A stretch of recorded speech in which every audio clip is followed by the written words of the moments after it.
नमस्कार दोस्तों।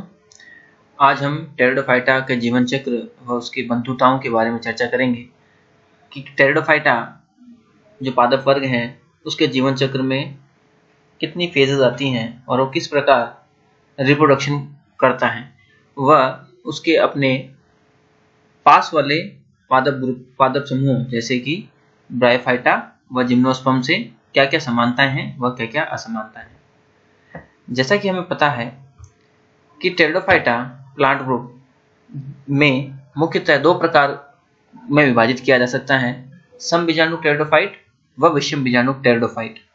जो समबीजाणुक टेरिडोफाइट हैं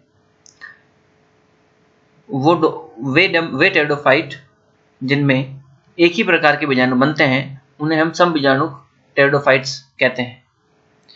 लगभग सभी टेरिडोफाइट्स समबीजाणुक टेरिडोफाइट्स होते हैं।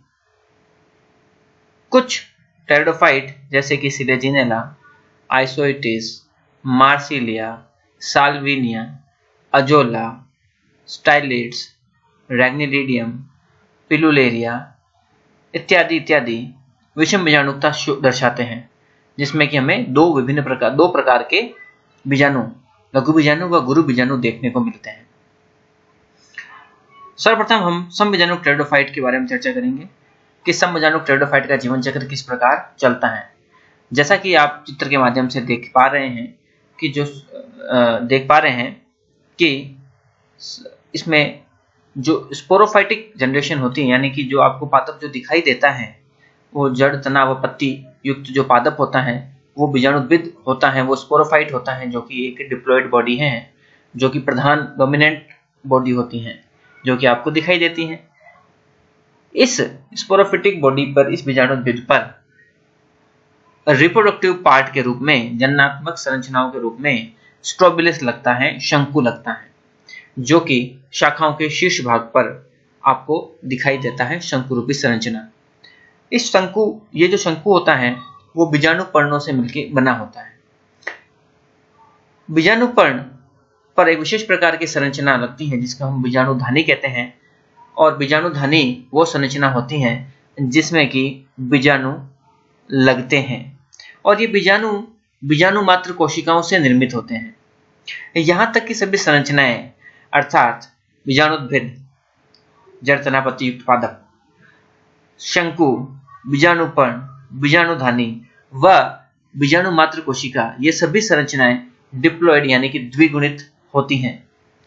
स्पोरेंजिया में स्थित स्पोर मदर सेल या बीजाणु मात्र कोशिकाओं में जब अर्धसूत्री विभाजन होता है तब बीजाणुओं का निर्माण होता है, जैसा कि आप चित्र में देख पा रहे हैं। ये बीजाणु अगुणित होते हैं क्योंकि हमें पता है कि अर्धसूत्री विभाजन से निर्मित संरचना है तो वो अगुणित होगी यानी कि हैप्लॉइड होगी। ये स्पोर या बीजाणु युग्मकोद्भिद पीढ़ी की मात्र कोशिका के रूप में कार्य करते हैं। ये बीजाणु शंकु से बाहर निकलते हैं व जमीन में गिर के जब वो नमी प्राप्त करते हैं तब वो गैमेटोफाइट में तब्दील हो जाते हैं, यानी कि अंकुरण के पश्चात युग्मकोद्भिद बनाते हैं। उस युग्मकोद्भिद को हम प्रोथैलस भी कहते हैं। प्रोथैलस पर दो प्रकार की संरचनाएं लगती हैं क्योंकि ये समबीजाणुक टेरिडोफाइट हैं, अतः इसमें एक ही गैमेटोफाइट पर दोनों नर जन्नांग व मादा जन्नांग अर्थात एंथ्रीडियम व आर्किगोनियम लगते हैं। इसके विपरीत जब हम विषम बीजाणुक टेरिडोफाइटा की बात करेंगे तो हम उसमें देखेंगे कि वहां पर दो प्रकार के गैमेटोफाइट बनते हैं, वो हम वहां बात करेंगे, उसकी चर्चा हम अगले पड़ाव में करेंगे। यहाँ प्रोथैलस पर नर भाग एंथ्रीडियम, मादा भाग आर्किगोनियम लगते हैं व एंथ्रीडियम में एंथ्रोजॉइड बनते हैं अर्थात पुंमणु बनते हैं जो कि नरयुग्मक के रूप में कार्य करेंगे, और आर्किगोनिया में आपको अंड कोशिका या एग बनता है जो कि मादा युग्मक के रूप में कार्य करता है। निषेचन पानी में होता है, यानी कि जूडियोसाइफोनोगेमी प्रकार का निषेचन इसमें पाया जाता है। निषेचन के पश्चात जाइगोट निर्मित होता है और जाइगोट से भ्रूण बनता है, और ये जाइगोट डिप्लॉयड स्ट्रक्चर, भ्रूण भी डिप्लॉयड होगा। जाइगोट द्विगुणित संरचना है, अर्थात स्पोर से लेके जो नर और मादा युग्मक बनते हैं, यही सभी संरचनाएं युग्मकोद्भिद प्रवस्था को निरूपित करती हैं। जैसे ही निषेचन होता है और जाइगोट का निर्माण होता है, जाइगोट से भ्रूण बनता है, वह भ्रूण से वापस स्पोरोफाइट या बीजाणुद्भिद का निर्माण होता है। इसके अलावा वेजिटेटिव रिप्रोडक्शन भी टेरिडोफाइट में हमें देखने को मिलता है, और वेजिटेटिव रिप्रोडक्शन में ट्यूबर, बल्ब, अपरसानिक शाखाएं, इनके द्वारा हमें देखने को मिलता है। तो ये जो जीवन चक्र है, ये जो लाइफ साइकिल है, बहुत ही सिंपल लाइफ साइकिल हमने आरेखीय चित्र के द्वारा समझा है, जो कि समबीजाणु टेरिडोफाइट का जीवन चक्र है। और समबीजाणु टेरिडोफाइट के कुछ उदाहरण हैं लाइकोपोडियम, इक्विसिटम, साइलोटम इत्यादि। अब हम विषम बीजाणु टेरिडोफाइट के जीवन चक्र के बारे में चर्चा करेंगे। जैसा कि आप चित्र में देख पा रहे हैं, यहाँ पर भी मुख्य जो पीढ़ी होती है, मुख्य प्रधान पीढ़ी यानी कि जो जड़, तना और पत्ती वाली पीढ़ी है, वो आपको स्पोरोफाइट के रूप में दिखाई देती है। स्पोरोफाइट के ऊपर स्ट्रोबिलस लगता है। स्ट्रोबिलस हमें पता है कि एक जनिक संरचना है, जन्नात्मक संरचना है, जिसके ऊपर स्पोरोफिल लगती है। चूंकि ये विषम बीजाणु टेरिडोफाइट हैं, अर्थात ऐसे टेरिडोफाइट जिनमें दो प्रकार के बीजाणु बनते हैं, लघु बीजाणु व गुरु बीजाणु, माइक्रोस्पोर और मेगास्पोर। दोनों प्रकार के बीजाणु एक ही स्ट्रोबिलस में बनते हैं, और उस स्ट्रोबिलस में ये बीजाणु अलग अलग बीजाणु पर्ण पर निर्मित होते हैं। स्ट्रोबिलस लघु बीजाणु पर्ण और गुरु बीजाणु पर्ण से मिलकर बना होता है। लघु बीजाणु पर्ण के ऊपर लघु बीजाणु धानी यानी कि माइक्रोस्पोरेंजिया लगती हैं, और गुरु बीजाणु पर्ण पर गुरु बीजाणु धानी लगती हैं। गुरु बीजाणु धानी के अंदर गुरु बीजाणु मदर कोशिका यानी कि माइक्रोस्पोर मदर सेल लगती हैं, और माइक्रोस्पोरेंजिया यानी कि लघु बीजाणु धानी के अंदर लघु बीजाणु मात्र कोशिका बनती हैं।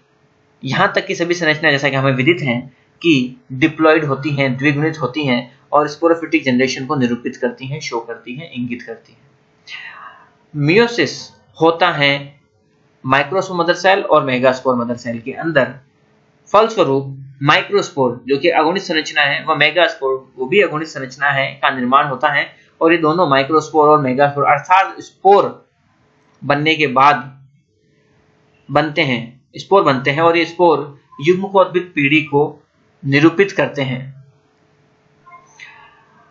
और युग्मकोद्भिद पीढ़ी की मातृ कोशिका के रूप में कार्य करते हैं।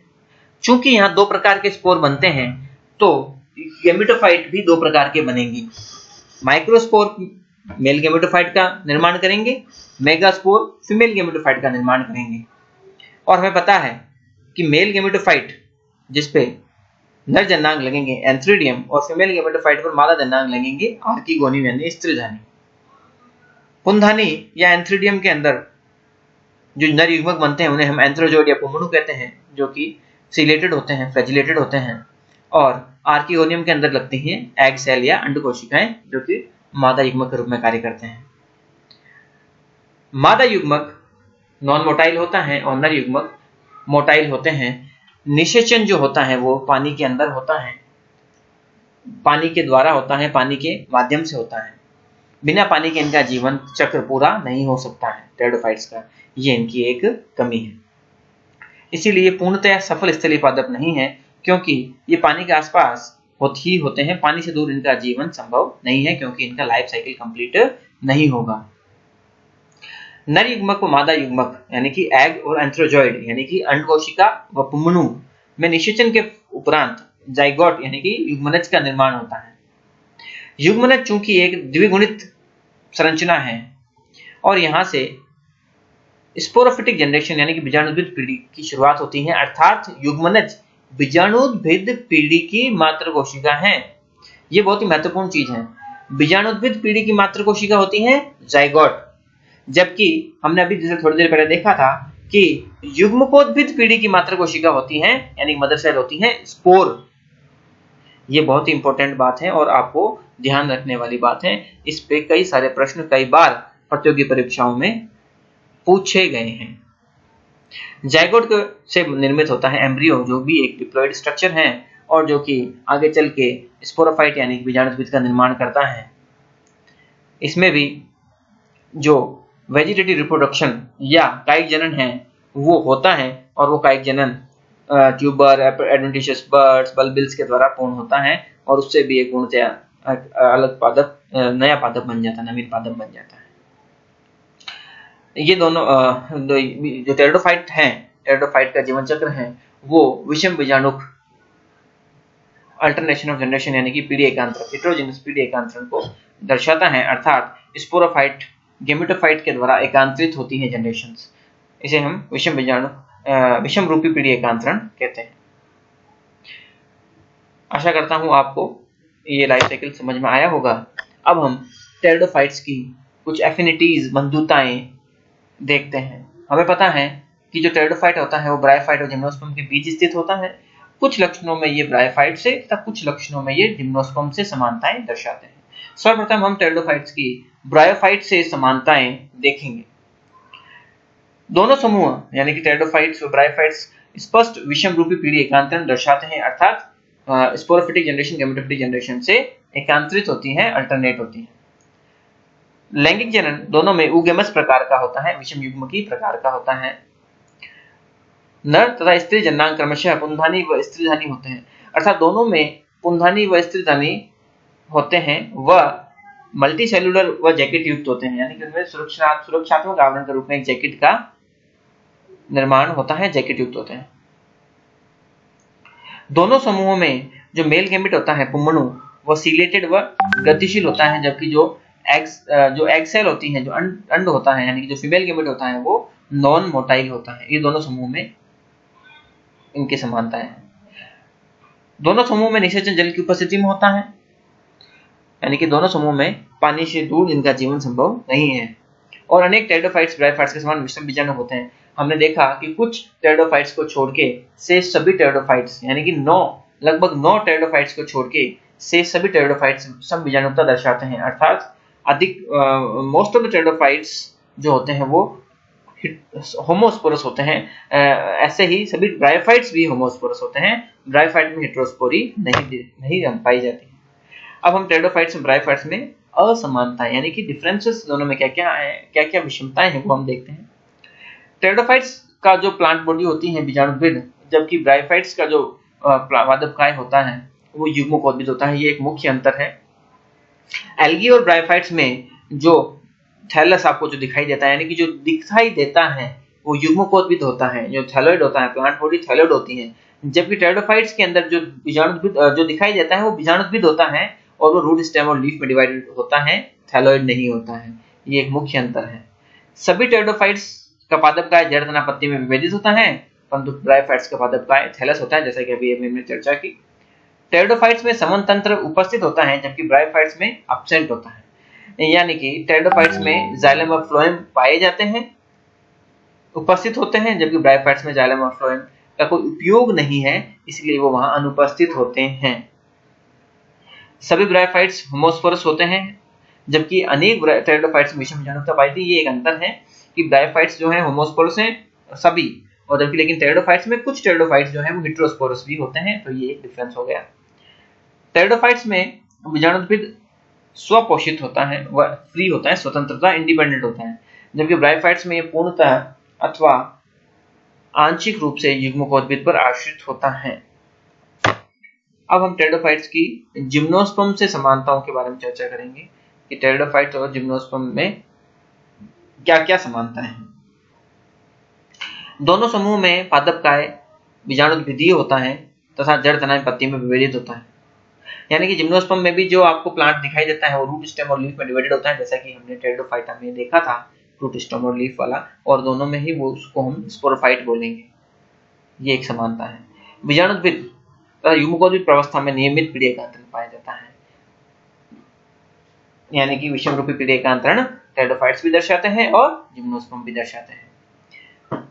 दोनों समूह यानी कि जो टेरिडोफाइट्स हैं और वो जिम्नोस्पर्म है, दोनों में जो यंग लीव्स होती हैं, जो युवा पत्तियां, नई पत्तियां, तरुण पत्तियां जो आती हैं, उनमें कुंडलित विन्यास सर्सिनेट वर्नेशन पाया जाता है। ये एक अभिलाक्षणिक लक्षण है दोनों समूहों की पत्तियों का। बहुत इंपॉर्टेंट चीज है कुंडलित विन्यास। संवहन तंत्र सुविकसित होता है तथा जाइलम और फ्लोएम में विभेदित होता है दोनों समूह में, ठीक है। लेकिन जाइलम में वाहिकाएं मतलब फ्लोएम में सहकोशिकाएं नहीं पाई जाती हैं, सिर्फ और सिर्फ अपवाद स्वरूप जिम्नोस्पर्म के निटेल्स गण को छोड़कर।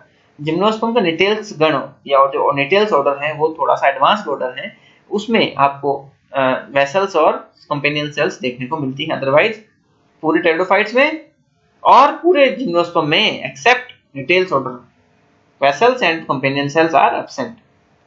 जिम्नोस्पर्म की भांति अनेक टेरिडोफाइट्स भी विषम बीजाणुता दर्शाते हैं, यह समानता है।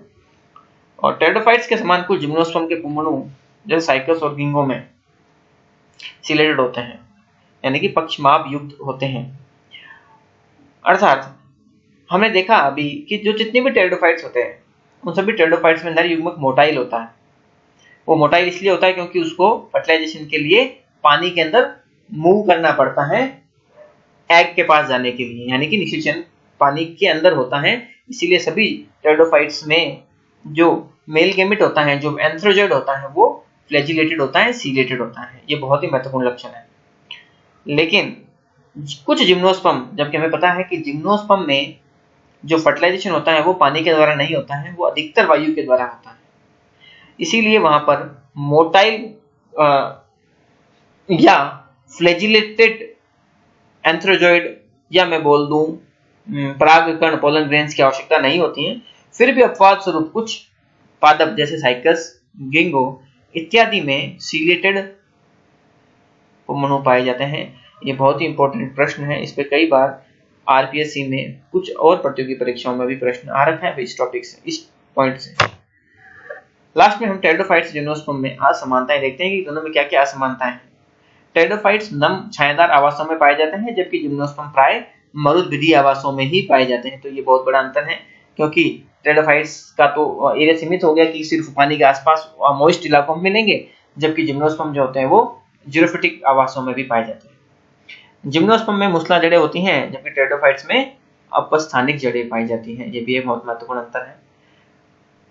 टेरिडोफाइट्स में कैम्बियम नहीं पाई जाती है, अतः इनमें द्वितीयकवर्ती भी नहीं होती हैं, जबकि जिम्नोस्पर्म में कैम्बियम भी पाई जाती हैं और द्वितीयकवर्ती भी होती हैं, क्योंकि यहाँ पर जो जितने भी पादप होंगे वो बहुवर्षीय होते हैं। जिम्नोस्पर्म में परागकण पाए जाते हैं, जबकि टेरिडोफाइट्स में इनके स्थान पर पुंमणु पाए जाते हैं।